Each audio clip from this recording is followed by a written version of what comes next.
Hello. Welcome to Shelf Life from the Virginia Festival of the Book. I'm Jane Kulo, Director of the Virginia Center for the Book, a program of Virginia Humanities. Thanks for joining us. And thank you to our community partners for their help in sharing this event. Charlottesville Pride Community Network, Charlottesville Women in Tech, the Maxine, Platzer, Lynn Women's Center at UVA, the UVA Department of Women, Gender, and Sexuality, and the UVA LGBT Committee for faculty and staff. A couple of notes before I hand the program over to our speakers. Please share your questions using the Q&A tab on Zoom. This event has optional closed captioning, which you can turn on and customize with the closed captions tab at the bottom of your window. If you haven't already read today's book, we hope you will. For details about how to buy it from a local bookseller or check out a copy from your library, visit vabook.org, where you can also explore our schedule of upcoming events and watch past events. While you're there, please consider making a donation to support the festival's ongoing work at vabook.org/give. Now, I'm pleased to introduce today's speakers. A.E. Osworth, author of We Are Watching Eliza Bright, is a queer, trans, and non-binary writer and part-time faculty at the New School, where they teach digital storytelling to undergraduates. They've spent 8 years writing all over the internet, including a stint as geekery editor for Autostraddle. You can learn more at aeosworth.com.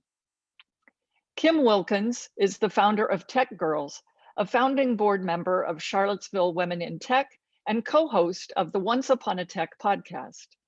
Now a UVA education doctoral candidate after years in the classroom, she is passionate about technology, education, and social justice.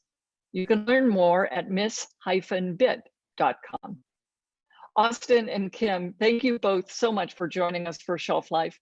Tell us more about We Are Watching Eliza Bright. Oh, I cannot wait. Austin, it's so great to meet you in person and learn more about the book and the writing process and everything. Where are you right now? I'm in Portland, Oregon. So it is 9 in the morning for me. I've got my coffee here. Awesome. Well, thank you for coming here in the morning, and I hope wherever you all are out there that you will enjoy this. Please do feel free to ask questions. I have a list ready as well. I'm not great at doing multiple things at once, so I might get to your questions at the end, but I'd love to get to those as well. So I guess what I just wanted to start with is, how would you describe your book in, a little blurb? A little blurb. Okay, so how I would describe it. We Are Watching Eliza Bright is a fictional retelling of the events of Gamergate, set in immediate aftermath of the 2016 presidential election. We follow Eliza and her cohort of coders at a game company, but we don't follow them with a very neutral narrator. The book is narrated mostly by a collective of men's rights activists, incels, and gamers that occupy Reddit. And there is a second collective narrator that appears later on in the book, and that second collective narrator is a queer and trans art commune that lives in a warehouse in Queens. So it could not be more different. That's how I would describe it. Doesn't that sound fascinating? So for those who may not be familiar, what is Gamergate, and why was that an important sort of starting place for this? Cool. So Gamergate was, the short answer is the sort of systematic and targeted harassment of women in the game design industry. And that's the short answer. The long answer to what is Gamergate is Zoe Quinn published a game called Depression Quest that got reviewed on Kotaku in totally normal ways. Zoe Quinn also broke up with their boyfriend right around the same time. And that boyfriend went on Reddit and posted a giant screed about them. And that sort of sent the Reddit people after them in really heinous ways. In fact, part of that screed was about Zoe Quinn sleeping with a Kotaku journalist in order to get a positive review. That is not how that review occurred. No such review exists. And under the guise of ethics in gaming journalism, these sort of militarized nerds began harassing Zoe Quinn. That expanded in particular to Brianna Wu and Anita Sarkeesian, but it did not stop there. It expanded to essentially anyone who wasn't a cis, straight, white guy in the gaming industry. Yeah. And I remember, so I was geekery editor at Autostraddle, and why it was important to me is I remember watching it happen, watching it unfold, because my job as geekery editor was to cover nerd culture with a queer lens. And the queer community has, you know, a pretty large history with these tactics of harassment, with stalking, with doxing, which is the releasing of someone's personal information online. Yeah. That happens to queer and trans folks with an alarming amount of regularity. And I remember watching this going like, this seems to be a bigger deal than people really understand. And I was like pretty constantly surprised that people weren't talking about it more than they were. And, you know, fast forward to 2016, where President Trump's political strategists talk about actually using these tactics and using these people. Yeah. And so obviously it is not just about games, right? That's why it was so important to me to do this book in particular, because it really touches every part of, you know, life in this country. It is about, you know, what it means to be a woman in the workplace. It's about misogyny. Gamergate really is about everything. Yeah, it's sort of the festering underpinning of so many things. I know for myself, it was Anita Sarkeesian that I was following with Feminist Frequency, and just seeing, you know, she loves video games. I love video games, but she was just putting out there some of the problematic elements of video games and just got completely trashed. And yeah, it was fascinating and horrifying to watch from that perspective. So are you also a gamer, or do you enjoy video games? Because video games play a pretty big role in this. So what I like to say is I have difficulty with the word gamer, and I shouldn't. And here's why I shouldn't.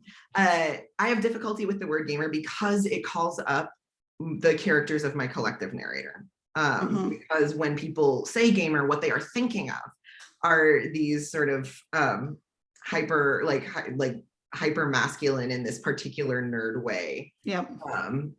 Like fairly violent, et cetera, et cetera. And why I shouldn't have an issue with the word gamer is because the more folks like me who just really I love narrative. I'm really agnostic about how I explore stories. And there is something really, really appealing to me about games in particular, because games allow you to impact the story as it is being told, and that's really cool. Yeah. And so I love games. I love video games, even though I am not super dexterous. So anytime you put me with two joysticks, man, I tried to play Dragon Age once because my best friend is like, you would love Dragon Age. And she is correct. I would love Dragon Age. If I could do anything but run in a circle staring at the sky, I would love Dragon Age. But I'm not super dexterous. But I still love the stories of video games. Yeah. My real heart is also in tabletop. Yes. I don't have to like do any fiddly stuff with tabletop. I just roll dice. Yeah. It's that whole serious gamer or not, right? Yeah, I don't like that. I don't like that either. So you big themes that come through are diversity, inclusion, and lack thereof, but your characters are pretty diverse. How did you make decisions about that? So in particular, are you talking about Eliza and her two friends, Devante and Suzanne? Mm-hmm. So how I made decisions about that, I knew that it was going to be what my sort of main antagonist calls the diversity squad. where it was essentially like these like cherry-picked minorities in tech that were this group of people, because as I mentioned, I covered nerd culture technology. I wrote a column called Queer Tech for a really long time. And one of the things that I saw in covering is that tech companies and media companies and anyone in this sort of like startup space would hire one of each minority and be like, here we go, we've created the diverse workplace. And that was something really intentional that I wanted to portray, is that like, that is who these people are in this company, is they hired like one of each.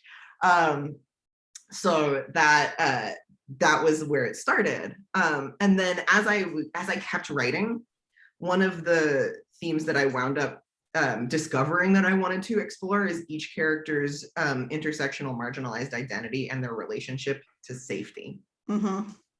Because Eliza is a white woman, a straight white woman. And ostensibly in the land of marginalized identities, this should be the safest one. This should be granted the most access. This should be granted the most protection.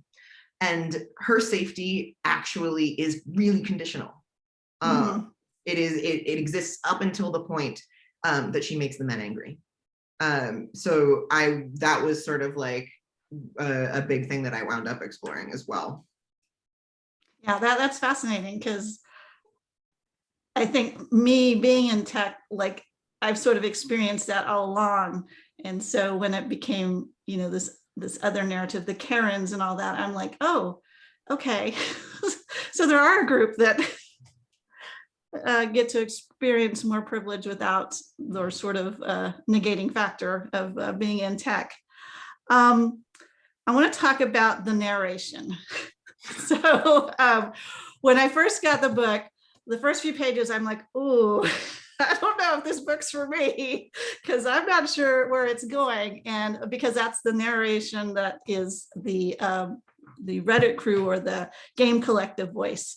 And then you have is it sisterhood? Sisterhood, yeah. Sisterhood, okay. How did you come up with parameters? Were there rules for how each of those voices should happen? Yes, the way that I particularly work in the world of books, there are planners and there are pantsers. Planners outline everything and have all those rules at the beginning. Pantsers just go and figure out what those rules are. I am a pantser. There are rules, I did find them. And the rules that I wound up with are for the Reddit collective. They speak in really short sentences, and they argue with themselves. They're not really sure which thing is correct. It is, I don't think, a spoiler to say that the Reddit collective can't see our characters at all times. So they don't always know what is going on, and they make some educated guesses. And the mechanism that they use to make those educated guesses is the or operator.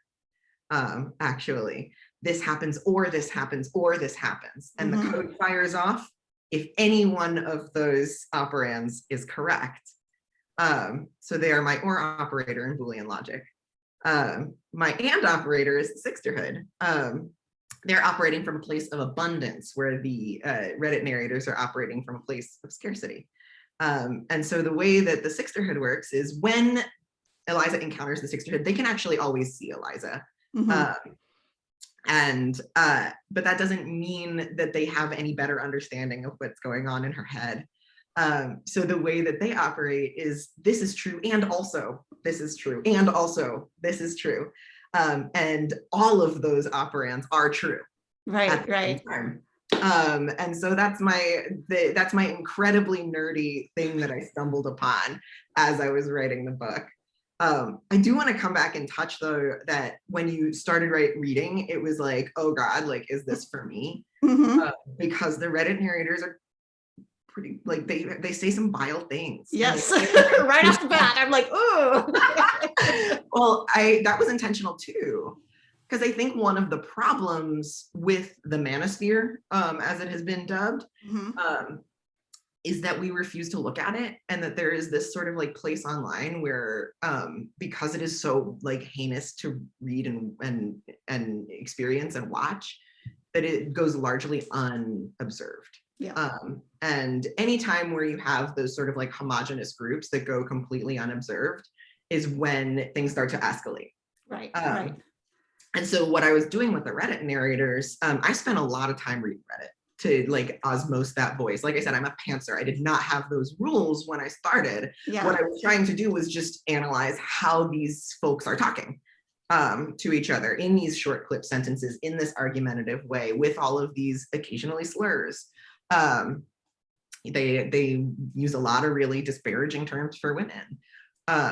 And like, well, how are they talking exactly, and trying to like port that in. And I sat there and read it all. It was kind of hard. Yeah, no, I mean, I don't go there because I don't want it. And so I actually was thinking about, I saw Maggie Nelson speak on a panel years and years ago, where she talked about sort of the problem and also the reasons why we would witness violence in our work, like why we would turn and look at it directly. And there are problems with it, and there are like pros about it too. And one of the things that I really like wanted was to pull our attention and say like, no, we actually have to look at this, because ignoring it has not worked. That it is grown in problem. To ignore the misogyny that we're just sort of allowing, like we're allowing this space where young white men are radicalized online. And it's the same reason why I was like, I shouldn't have a problem with they're a gamer, because the more of us that are actually present in that space, the more the tide turns there. And the more that minority, that really becomes a minority, albeit a vocal one.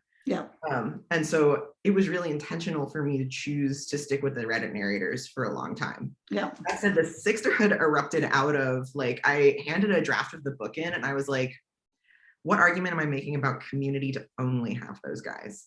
And what argument am I making about the internet to only have the Reddit narrators? And that's why the sisterhood exists. And it also like gives us a little breathing room. And I want it to exist. Like, so let's make that happen.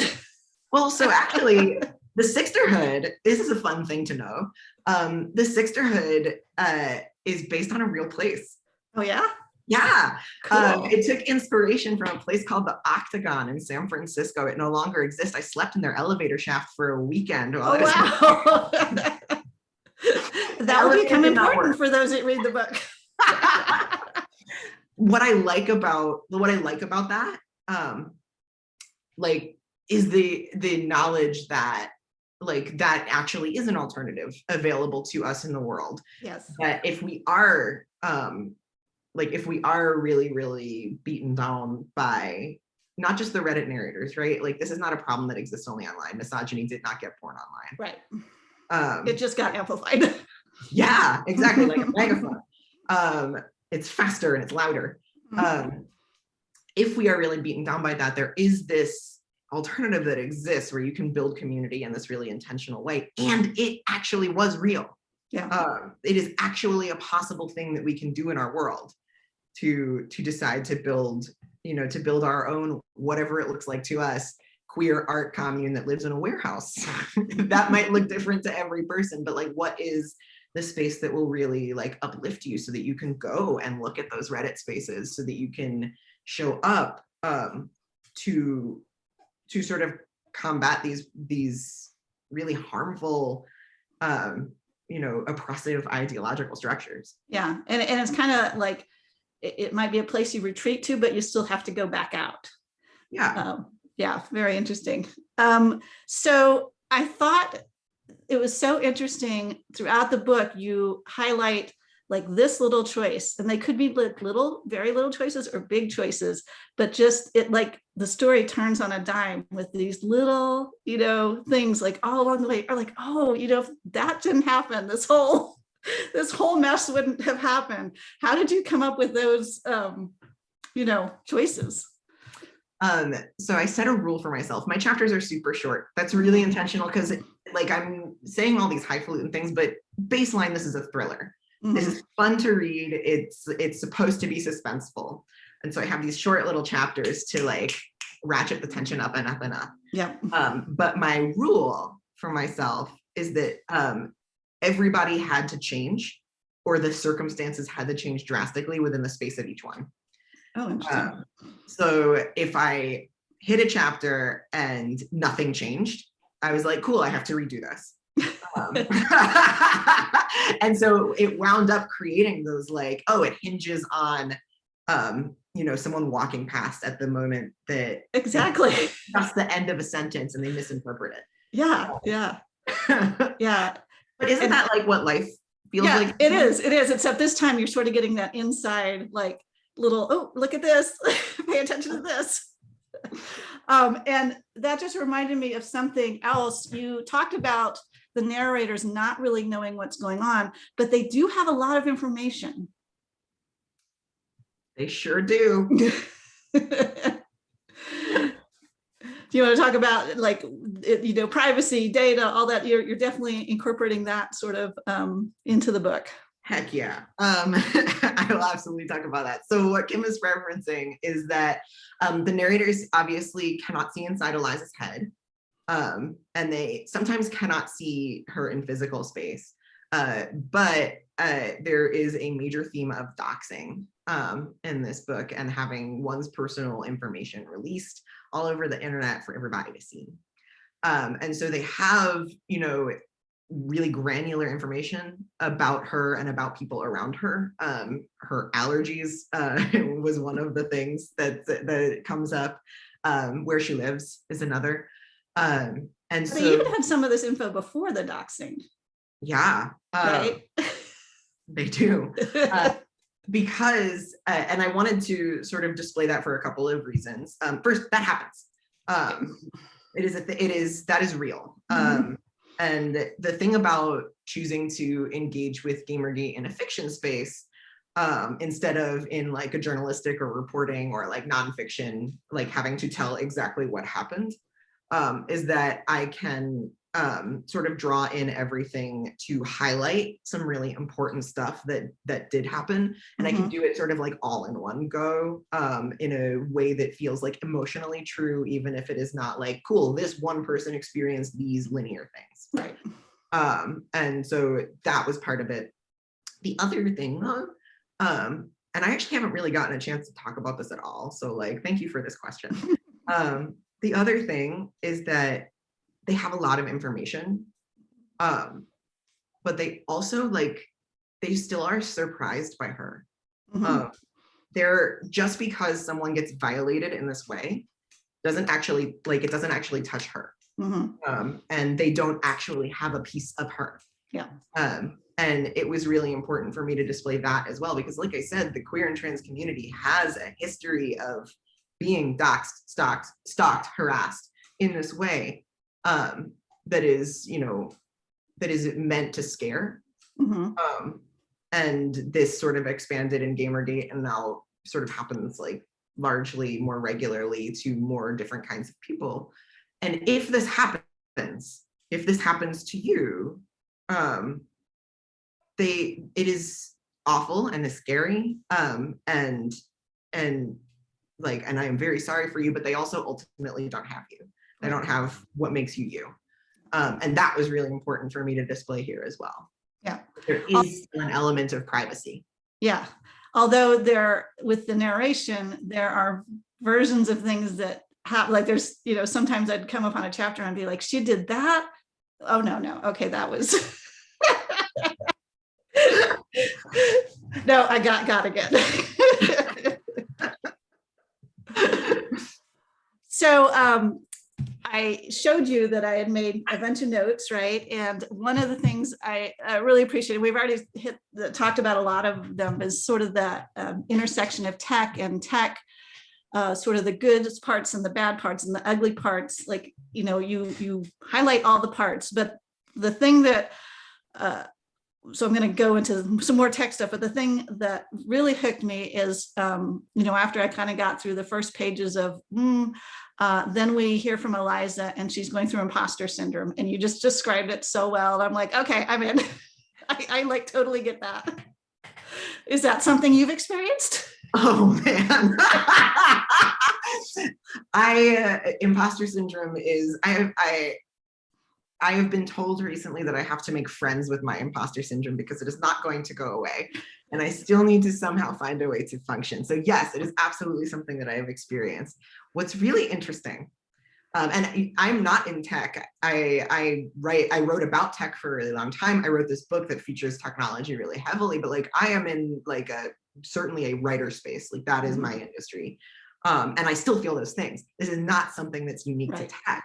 Yep. What's been really, really interesting is the marginalized people around me, but in particular, the women around me have come to me and been like, I had to put this down for a little while because I'm not in tech, but this is too close. Like it is too real. And I had to like, in particular, I've had a couple people, there's a moment where a bias incident, Eliza experiences a bias incident. Her friend Suzanne tells her not to report it. And in particular, I have had a lot of people be like, I had to put it down for a couple of days when Suzanne says not to report it because it's too accurate. It's too much like what we experience. Same with the imposter syndrome. It's too much like what we experience. And it's like, that is also a thing that is important to me not to turn away from, to actually witness in the book, because like she feels this imposter syndrome, but like the conceit of this game company that I made up is it is the hottest place to work. It is super successful. It is everybody's like starry-eyed about it. It would be like, if you're like super nerd, it would be like working for Wizards of the Coast. Like that's what it would feel like to do. And she's still feeling it, but she's still there. She's sitting in that seat. She got that promotion and she's still there and she's still doing it. It was really important to me to make sure that we like looked at that. Yeah, no, I really appreciated that. So another thing that came up was sort of a coded language as another barrier that gets put up. I'm thinking especially of they have their own language. It's like feral twins. Two of the male coders that have worked together for a while. To be perfectly honest, like that moment, I do not understand what people like. I can see that people are communicating on a level that I do not have access to. Like that is really like I said, like I am a person who is adjacent to tech. I covered tech. I wrote a lot about tech, and I'm in a completely different industry. And when I have a really hard time accessing the level of communication that is going on, that I just am like, there's a frequency that I am not tuned into here. And to be honest, like how opaque that is a major barrier. Yeah. Like for anyone who is not traditionally in the space. And I say traditionally in the space, and if I were being honest, traditionally in the coder space, it should be women, because that is who coded on those first big supercomputers. And we're all in the tech space, so yeah, you cannot opt out of that tech space. No. We're all here. So yeah, I appreciate that, because I think that gets used so much, of what languages, like just as badges of honor and stuff. And also, Eliza's backstory was so fascinating, because she was into games as a girl, but was told, this is a boys' game, and her parents, wouldn't support her in playing games because that's not for, a young woman who's going to be going to college. And I know that still happens. Yeah, it sure does. But that was like the sort of like strange gendered experiences. Like I am not a woman, but I was socialized as a girl. And so some of those are like ported direct. Yeah. I some of Eliza's history in games, that chapter in particular, I was just like, cool, I'm just journaling at this point. Yeah, and it's so, to me, it's so frustrating because especially I think a lot of adults discount games and their importance because it seems like playing, and you learn so much when you're doing games, collaboration, strategy, things like that. And if the boys are the only ones doing it, they're learning some skills that I feel like the girls do need to be learning. So that is the thing about play. And like, we're talking about kids and the chapters where they're kids right now. But to be perfectly honest, I feel like we discount play, not only when we're thinking about education of young people, but in our own like adult life education as well. Yeah. You have like hit a particular heart topic for me. I'm also an instructor. I teach creative writing in a lot of different places. And I teach digital storytelling at the New School. And my whole pedagogy is a pedagogy of play. Because the thing about play is evolutionarily, that is how we learn. We are not really different from other animals in this way. And so to take that out as an opportunity, we're taking out a huge mechanism for like how we write information in our brains. And it can be like you were talking about, like just what you learn from playing, collaboration, strategy. But it also is like, I think about the first thing I wrote in this book was the in-game scene at the very beginning, where we meet everybody's characters first. So everyone has this sort of alter ego inside the game that they play at. Yep. And that was the first thing that came to me. So I met their characters first. And the thing about play, the thing about games, is that everyone is playing through something. Everyone has made certain selections, certain decisions about that character that are something that they're crunching on in the back. So it's not even just strategy. It's not even just collaboration. Eliza has made a lot of decisions about what it would be like to move through the world as someone who's really traditionally feminine. Whereas Suzanne has made a lot of decisions about what it would be like to move through the world. Her avatar has, has gorilla arms and wings and is barely human. Right. And so what is it like to move through the world as this sort of like monster, this sort of like genderless androgynous being? They have two different concerns. And they're playing through those concerns based on like just by creating the characters they create. And what was interesting was I saw their characters first and then got to reverse engineer who they were. Oh, interesting. From how they showed up in the game. I was like, cool, this is what they're thinking about. This is what they're thinking about. And as we go through the book, some of them tweak their characters, some of them change their characters based on what they are crunching on in their subconscious at that time. Yeah. So it's also social. It's also like you learn so much more from playing than I think we give credit for. Yeah, and that brings up another thought of real life versus game life, versus being online and how they bleed into each other. Right. Yeah, I made sure never to, the only time in real life is used, it's got scare quotes around it. Because the thing is, it's all real life, right? Yeah. The consequences aren't imaginary in any of these spaces. Right. And if the consequences aren't imaginary, if the consequences aren't fake, then it's not fake life. Right. All right. So here's another place where maybe some people had to put down the book. The weaponizing of HR against women. Oh man. That was there were some interesting things there, and just recently somebody tweeted about how the very systems that we've created to protect women are often turned back on them, and that definitely seemed to be happening here. Well, in particular, my opinion is that HR is not created to protect anybody but the company, and that is what I wanted to display here. The institution will never love you. Yeah. And so what would it look like? The weaponizing of HR in this circumstance, I feel like it left more questions than it answered anything, which is like, what would it look like to actually have this be handled with a sense of justice? Like, what is the actual solution here, rather than just firing somebody? Right.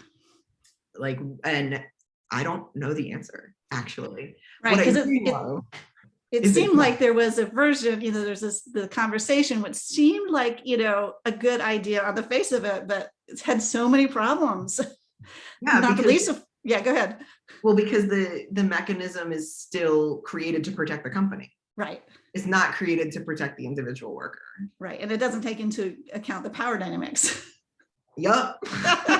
Conversation, having a conversation. There is one person that is still your boss. Right. And when you are going to that person and having a conversation, you're still going to that person as a subordinate. Right. Right. Or even a peer, because sometimes it was peers, but it was still, somebody's been there longer, is doing the thing that is egregious or whatever. Another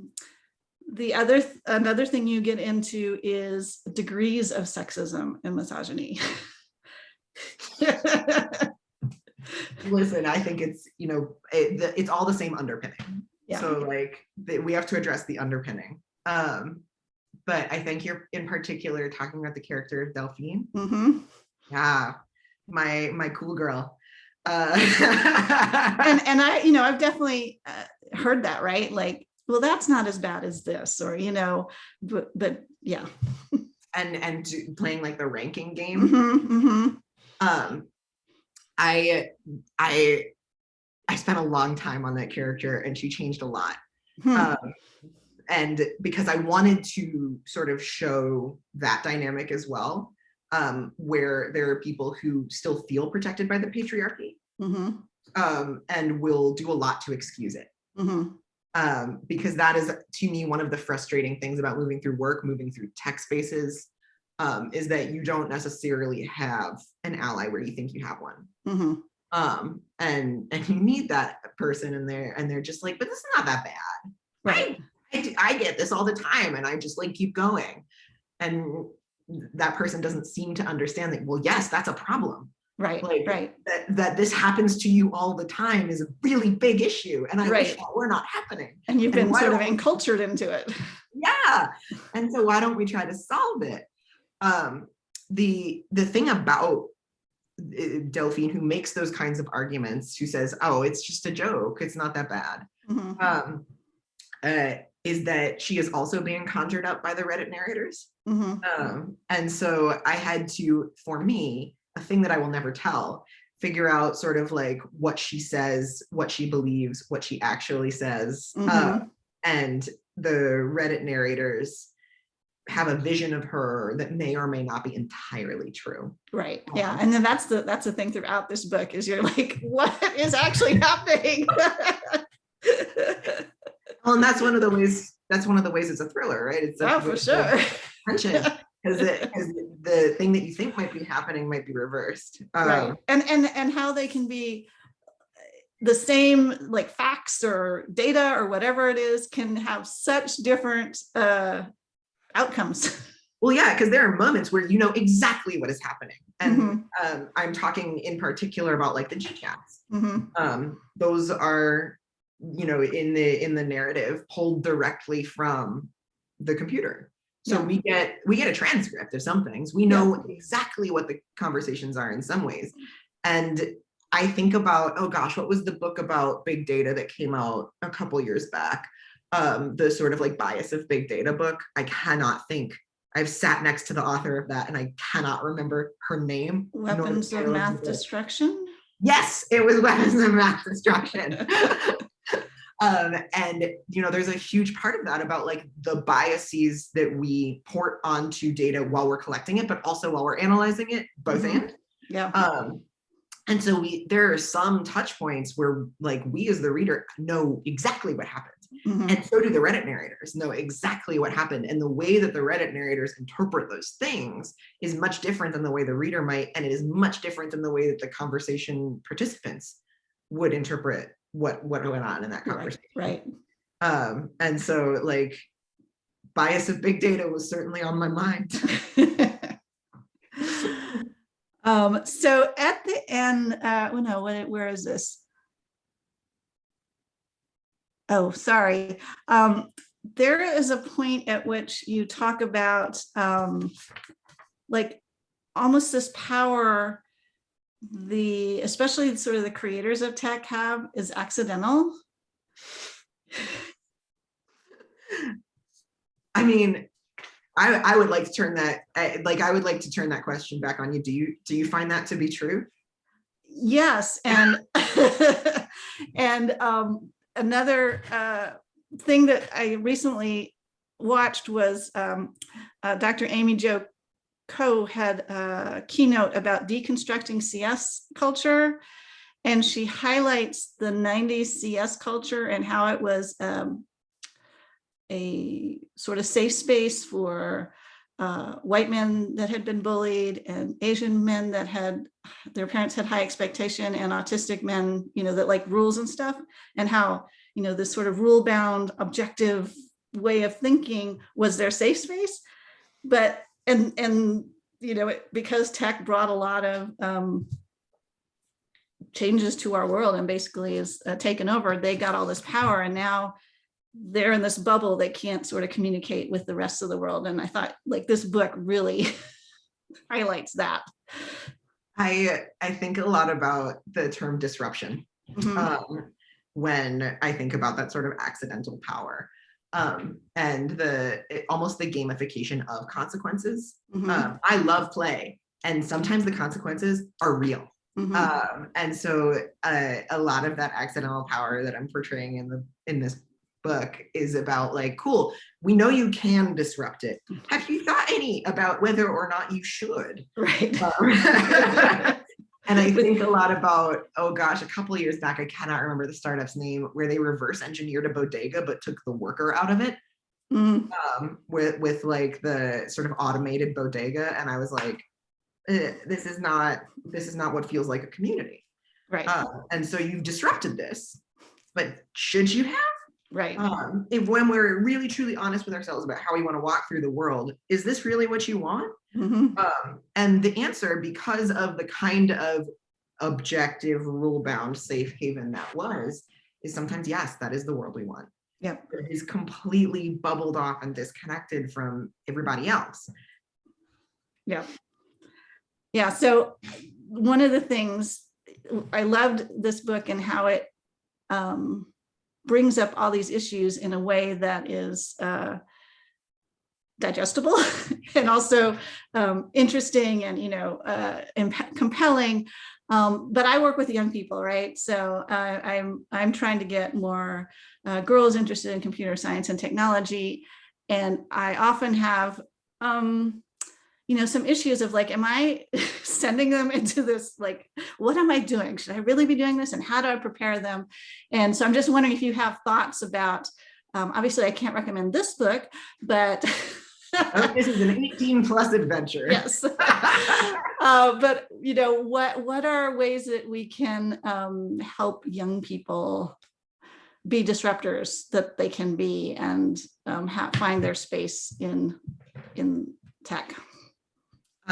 So a couple of thoughts, actually. I made the joke, oh, this is an 18+ adventure. When it comes to high schoolers, I actually think high schoolers like really know a lot more than we're giving high schoolers credit for. Any high schooler I have met in the last 5 years is like real hip to this stuff, and they are on the internet. So right. I mean, exactly.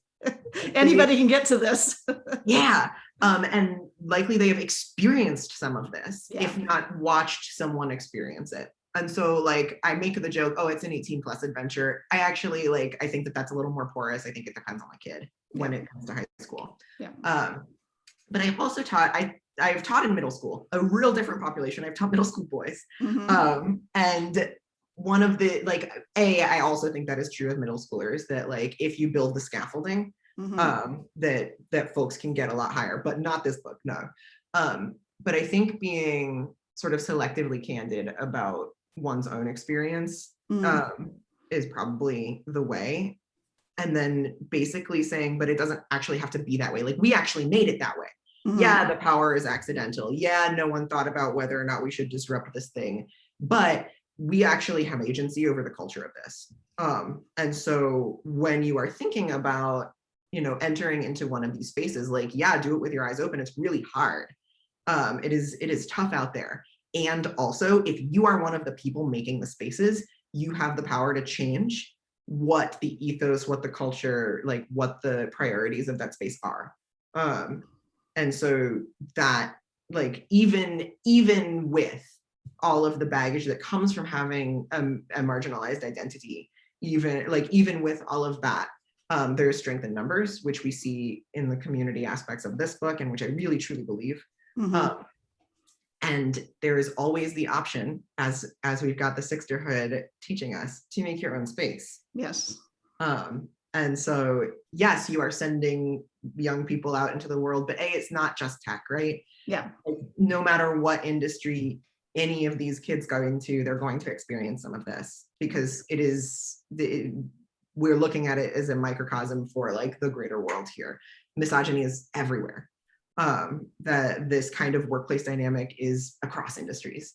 So there's not really an escape, but there is hope in that you can make your own spaces, and you can decide, okay, like in this space that I'm creating, what is the priority, and how am I going to treat people, and how do I want to walk through this world? Yeah, that's awesome. Well, we are out of time. This has been so great. Thank you so much for sharing your thoughts and sharing the book. And thank you so much. Thank you so very much. You bet. So I'm going to read my little outro script. Time for us to wrap up. Thank you, Austin, and everybody who tuned in. Please consider buying their book. I can highly recommend it at your local bookseller or through links on the vabook.org. You can also check out our future virtual events from the Virginia Festival of the Book at vabook.org. All right. And thank you, Kim. Bye. Bye.